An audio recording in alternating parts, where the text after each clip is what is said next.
Okay, welcome to the Flipping and Wholesaling Houses in New York show. I am Michael Pinter. This is again by request, and I thank you all for the comments and requests. I have a stack of them, but keep them coming. Any topic you want me to cover, I am happy to cover it. Today is a big one, and I was thinking about not doing this topic because I feel like it's something that's important to me and helped my business so much. I wanted to sort of keep it to myself. But the truth is, I just did a video yesterday about collaboration, not competition, and I'm happy to share this with people if it helps them. So also, before we start, go to howtoflipnewyork.com to find out more ways that I can help you. If you're watching this on YouTube, please subscribe. And what else? The 7 ways I can help you in your business. This show is about helping you start a business of flipping or wholesaling houses in New York. Or if you're doing it already to build your business, I'm here to help. And my phone number is below. You can call me with any questions, or you can email me. Comments get responded to, and I hope I can help you in any way that I can. So today's topic is how to get a price out of a seller. So this was something that I got maybe 15, 20% of the time until I changed into this current system. And a lot of this system is coming from John Martinez training. So if you don't know who John Martinez is, he is the premier sales trainer for real estate investors. He has a website called, trying to fix the slide, I'm sorry. He has a website called midwestrev.com. And his thinking is whenever you have to ask a difficult question. So I always felt like that was a difficult question, right? Asking somebody what they want. I find in New York, there's a lot of pushback. People say things like, you contacted me, give me your number first. I'm not going to give you my number first. And a lot of gurus out there will say things like, well, if I'm paying you all cash and I am paying all the closing costs and I'm going to close quickly, how much would you take? And I feel like that is a bad way to go about it in New York. I feel like speed is something that people pushed way too much in New York. Most people in New York who are selling a house understand this is going to be a lengthy process. It's not quick, right? A quick wholesale deal for me is 2-3 months. That's just how long it takes. It's nice to think that what other gurus tell you that you can close things in 4 days. But in New York, because of attorneys, it takes a long time.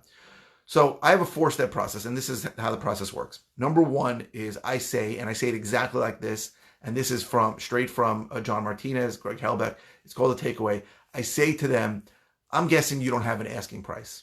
Now, I have heard that line work. That's called a takeaway, where you're giving them the opposite. By the way, it works in a lot of things. I use it when I go to a hotel. I go, I'm guessing you can't help me, but I really would like an upgrade. You go to a airline, I'm guessing you can't help me, but I need to get on this flight. When you say to somebody, I'm guessing that you can't, or I'm guessing you don't, their brain immediately starts thinking, no, I do, I will. So it works. It's a highly important thing. So I say that to sellers at different stages of the when I'm ready to get into price. And I have heard that work. So I've heard leads manager calls where she asked not in that way, and the guy said, I'm not giving you a price. And then I asked it that way, and they just gave me the price. So step 1 is, I'm guessing you don't have an asking price. There's only 3 things they could say. They can say, no, I don't have an asking price. They can say, yeah, I have an asking price and give it to you. Or they can say, I have an asking price and not give it to you. If they say, yeah, I have an asking price, this happened yesterday. I'm going on an appointment today with someone who told me I have an asking price. Then I say, I'm guessing you don't want to give it to me. Sometimes that'll work. Now, if they don't give the asking price or they don't have one after that, then it's stage 2. Stage 2 is, very often they won't give you the price on their house, but they'll give you the price on their neighbor's house. So I'll say, I haven't done my research yet, but do you know what similar homes in the area are selling for? And you may get something as great as, oh, my neighbor's house is exactly the same as mine, and she just sold it for $300,000. And then after they get into that, I'll say, do you think your house is worth more or less than that? So that's the 4 parts of it.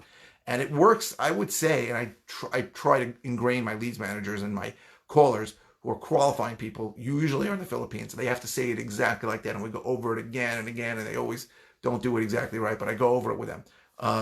But it's important to say it exactly that way.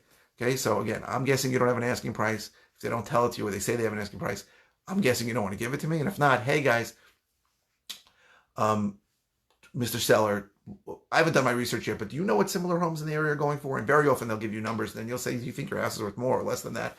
That gives you a good thing. So I'll get a price or a price idea probably 70 to 80% of the time now. It's very helpful in knowing whether it's worth it to go on an appointment. It's very helpful in knowing if this is going to be something where you're really going to get a deal or not. I love when my air conditioning goes on in the middle of my videos.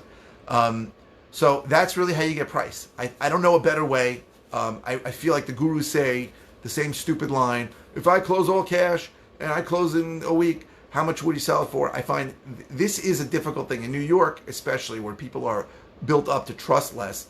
The situation, the reality is, people don't want to give you a price very often.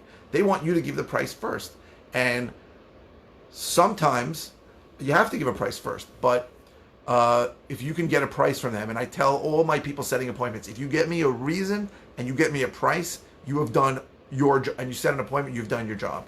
Because then I can know, then I can look at it and go, wow, this guy wants $100,000 more than it's worth. I'm going to call him and maybe cancel the appointment. Or I'm going to go, wow, this guy wants $100,000 less than I want to pay. I'm going to make that appointment sooner. So getting a price is really important. I think it's an overlooked skill and an overlooked part of the qualification process before you go to a face-to-face appointment that you should absolutely use and get as much as you can. So thank you very much. And thank you for watching. Please like these videos if you like them. I really appreciate it. It helps my SEO, my search engine optimization. And if any questions you have or any topics you want me to cover, put in the comments, and I will get to them as soon as I can. Thank you very much.